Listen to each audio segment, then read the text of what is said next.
Ayan po mga kabida, isang magandang oras po sa lahat at welcome po sa aking channel. Eto po, sa wakas po mga kabida, no? Umaksyon na po ito hong Korte Suprema, ano po? Dito ho sa napaka-controversial mga kabida na General Appropriations Act. Okay? Acts pala. Kasi tatlo po ito, ano? Hindi lang po isa, kundi tatlong mga budgets mga kabida. Mula 2024, 2025 at 2026. Actually, ito hong 2025 po, matagal na po itong nakabinbin po dyan, ano, sa SC, ano, mga kabida. Subalit, hindi po ito tinalakay po ng mga maestrado po, ano po. Okay? Pero ngayon, eto na. Ino-consolidate po nila mga kabida yung mga petitions, okay, questioning the budget. Ito hong 2024, 2025 at saka 2026 mga kabida. Alright? Itinakda din ng Korte Suprema ang oral arguments, okay, na itinakda sa mga PETSA mula April 8, 2026, Miyerkules po yun, alas 10 po ng umaga, no? At April 22, 2026, Miyerkules din, alas 10 po ng umaga, sa session hall po ng Korte Suprema mga kabida sa Baguio City. Alright?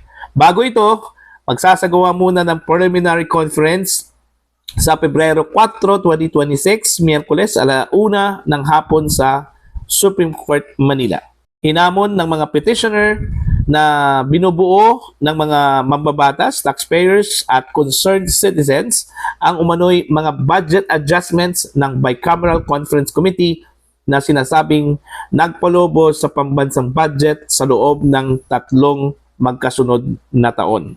Kabilang sa mga kini-question ang unprogrammed appropriations, special accounts sa general fund.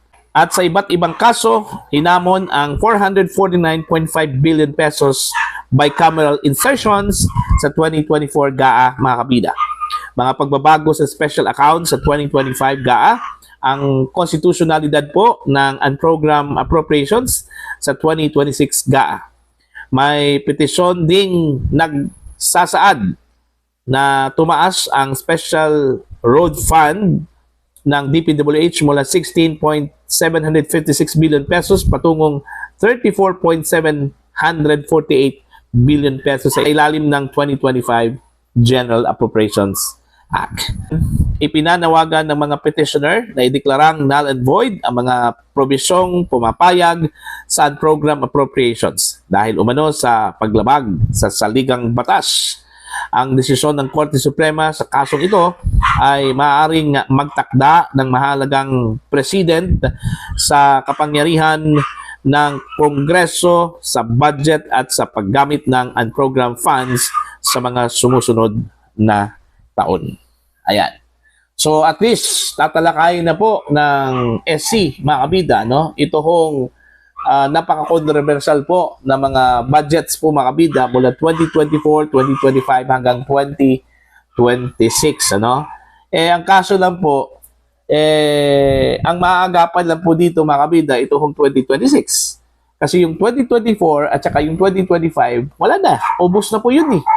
Okay? Nagastos na po yun lahat mga kabida, no? Okay? Yung 2026, okay? Okay pa. Kunti pa lang yon, ano? Ang inilabas po na pondo po doon, ano po, mga kabida, ano? Kasi nasa unang buwan pa lang tayo, ano, ng taon. Okay, most probably, kunti lang po yung nailabas po na budget dito, ano po, mga kabida. Alright? So, yon. Napakaganda po itong development na ito, ano po, mga kabida. Dito po natin malalaman kung ang kini-question na budget noong 2025, lalong-lalo na po itong 2025, ano, mga kabida, na tinaguriang pong pinaka-corrupt na budget sa kasaysayan po, mga kabida, ng budgeting po, ano, sa bansa. Okay, kung ito po ba ay valid, ito po ba ay constitutional, mga kabida, o ito po ay invalid at unconstitutional. Kagaya ho dun sa 2024 national budget po, ano, mga kabida, kung saan po mismo ang Senior Associate Justice po na si Marvick Lunen, ano, ang nagsabi po mga kabida na yung 2024 General Appropriations Act could have been declared as unconstitutional, mga kabida. dahil ho sa mga na-discovery pong mga hindi ho dapat nakalagay doon, ano, mga kabida, na labag po sa ating saligang batas. Alright? So ito, maganda po ito. Okay? Kaabang-abang po ito hong oral arguments po dito, mga kabida, no? Dahil dito pa lang sa 2024, 2025, may problema na po ito hong Marcos administration po, mga kabida. How much more ito hong 2026 General Appropriations Act po, ano, mga kabida, na sinasabi po nilang marami hong insertions daw doon, ano? So let's wait and see kung ano po ang madidiscovery po doon, ano, sa budget na yon, ano po, mga kabida. Pero yung 2024 at saka yung 2025, parang walang silbi na po yon, ano, kung tatalakayin po yon, mga kabida. Kumbaga, for record purposes na lang po, okay, ng Korte Suprema, na yung budget po ng 2024, 2025, they could have been declared as unconstitutional po, ano, mga kabida. Parang gano'n na lang po yung habol po, ano, yung record po, mga kabida, yung declaration. Pero as to the money, yung pera na makuha po natin, ma-hold po natin, wala na. Tapos na po naubos na po. Okay? 2024 pa lang, mga kabida, tapos na po, ubos na po yung pera. How much mo yung 2025? Kasi 2026 na po tayo ngayon, ano, mga kabida. Now, kung sakali man po na ang desisyon po ng Korte Suprema, ano, against dun ho sa 2024 at saka 2025 national budget po, mga kabida, no? What would happen to those proponents, yung gumawa at nag-approve? Magkakaroon ba ng accountability po yon, ano, mga kabida? Okay? O baka naman po, hanggang record na lang po yon. Yun yung masakla po, ano? Kung wala hong pananagutan po doon, mga kabida, ano po? Na idiniklara po, mga kabida, na inapprove po ng Kongreso, pinirmahan po ng Pangulo, so as is na lang po yon.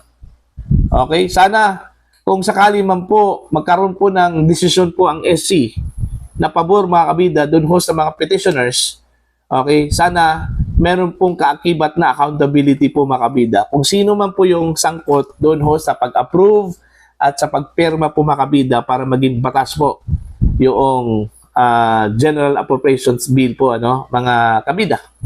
Okay, mula 2024, 2025, and maybe 2026, ano? Okay? Pero dito sa 2026, kunti lang po yung pwede hong ma-hold po dito, ano, mga kabida. Kung sakali man po, mag-decision po ng maaga po, ano, ito hong Korte Suprema after sa oral argument po, mga kabida, na gagawin po, ano, simula April 8, okay, 2026, ano po. Okay? Para sa akin, maganda po ito, mga kabida. Ito po ay magbubukas po ng pinto, okay, para po sa susunod po na pagkakataon po, mga kabida, no, yung mga mambabatas po natin magiging metikuloso na po, ano, at they should be careful enough, ano, to craft the budget, okay, para po sa isang buong taon, mga kabida, na wala hong anomalya at hindi ho anomaloso po yung budget na yon, o pambansang budget, mga kabida, ano po. Okay? Para po sa inyo, ano po ang inyong opinion at pananaw dito? Please comment down. Sa mga hindi pa po subscriber sa channel, please subscribe. Just click the subscribe button, click the notification bell, click all para updated po kayong, mga kabida, sa aking mga uploads. Maraming salamat po sa inyo lahat.